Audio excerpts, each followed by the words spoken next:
Bon, vous savez, Denise nous a quittés il y a quelques semaines. Et à l'occasion de ces 30 ans de théâtral, on a voulu marquer un petit peu le coup et pour écouter encore un peu la parole, cette parole que nous avons publiée avec maintenant une douzaine de livres. Elle a eu un petit. Son comportement général se modifia. Dès qu'il fut un peu éveillé, elle n'eut de cesse de le distraire et d'inventer pour lui des sortes de gags, pirouettes et clowneries, marchant bizarrement, se laissant tomber brutalement, lançant en l'air des papiers, des chiffons, des objets, guettant sans cesse chez son enfant les réactions de son plaisir. Il faut bien avouer qu'en cette période, nous avons espéré l'entendre rire ou la voir sourire. Mais non. Son regard avait certes changé, mais ni la mère ni l'enfant n'ont jamais ri. Ce fut un temps instructif, mais empreint de mélancolie. Si bien que je me demande parfois si je ne cherche pas, quand j'écris, à faire rire ce Buster Keaton à quatre pattes, réfugié depuis longtemps en sa céleste niche. Faire rire un chien n'est pas d'une prétention tellement plus incongrue que de vouloir faire rire à heure fixe, à réplique fixe, des groupes d'hommes et de femmes étrangers les uns aux autres, démunis de connivence, de codes et de souvenirs communs, bourrés de tourments domestiques et passablement porteurs, eux aussi, d'un sentiment tragique de la vie. Les hommes meurent et ils ne sont pas heureux.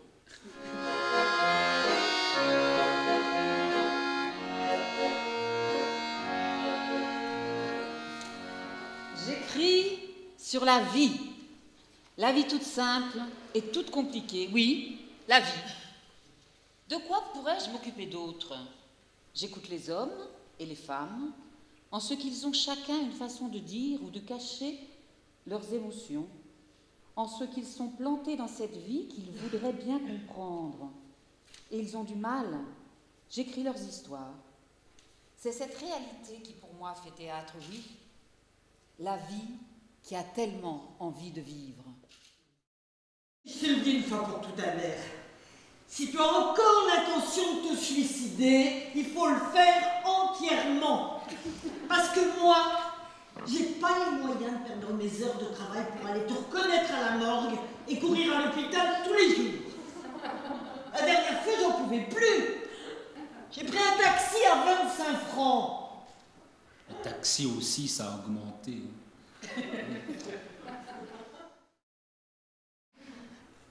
Bon, maman,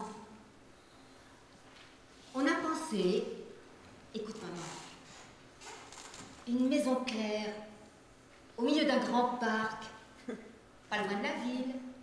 Une maison? Oui, une maison où tu pourrais vivre. Pourquoi? Je ne vis pas dans ma maison? Où tu pourrais vivre au milieu de tes meubles. Pourquoi j'emporterais mes meubles pour aller vivre ailleurs? Où tu serais entourée des gens de ton âge. Les gens de mon âge m'emmerdent. Oh, c'est la première fois que tu prononces ce mot. Et je le gardais pour mes vieux jours. Une maison avec une équipe médicale. Un hôpital, quoi. Mais non, pas un hôpital, tu n'es pas malade, maman. Une maison de retraite. Oh, si tu veux. Ah, c'est pas moi qui veux. Vivre, c'est pas une habitude, c'est une expédition au long cours, et bien plus intéressant que de sauter sur la lune où il y a des crevasses et des cailloux blancs. Bien plus intéressant que ça. Parce que sur la Terre, on a des boulangeries, des lits avec des cuisses entre les cuisses, des musiques de Beethoven, des t-shirts où on tient au chaud entre ses deux seins le chanteur qu'on aime, et des bicyclettes pleines de chrome et de couleurs qui ne rouillent pas et qui nous roulent vers celui qu'on aime. Tout ça parce que je me dis que c'est un vrai miracle d'être en vie.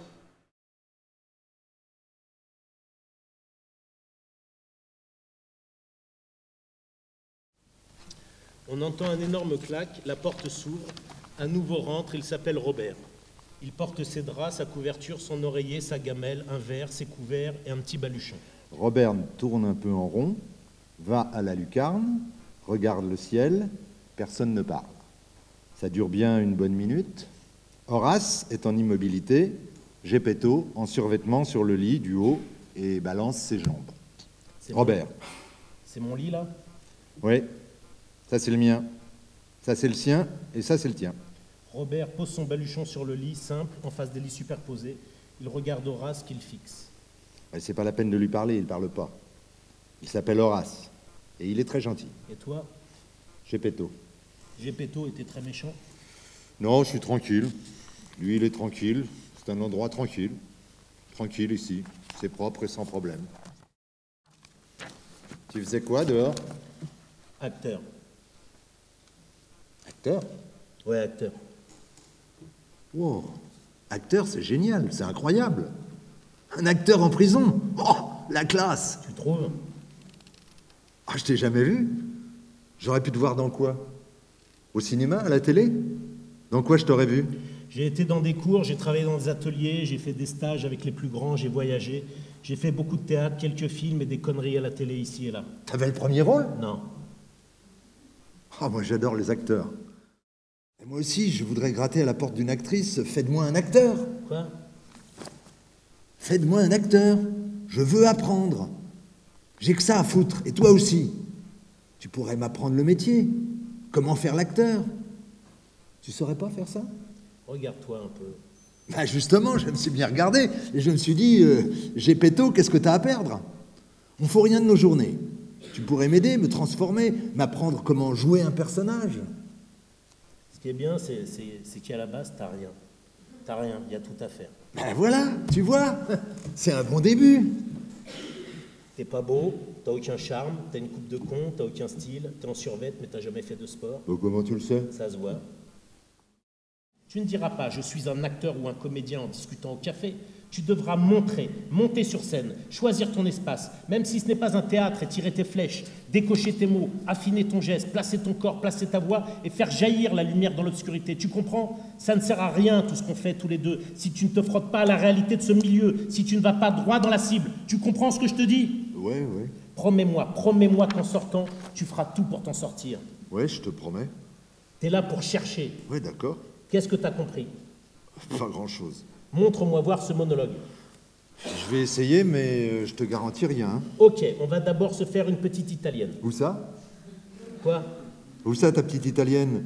T'es devenu fou, c'est encore un de tes exercices sur la mémoire sensorielle. Mais là, va falloir que je cherche très loin parce que j'ai jamais baisé la moindre italienne de ma vie. Hein. Par contre, j'ai baisé une portugaise déjà, Rosa Maria Bacalhau de Lisboa. Une italienne, c'est de dire ton texte le plus rapidement possible, pauvre crétin. Ah bon? Et quand tu connaîtras tes déplacements, on pourra se faire une allemande.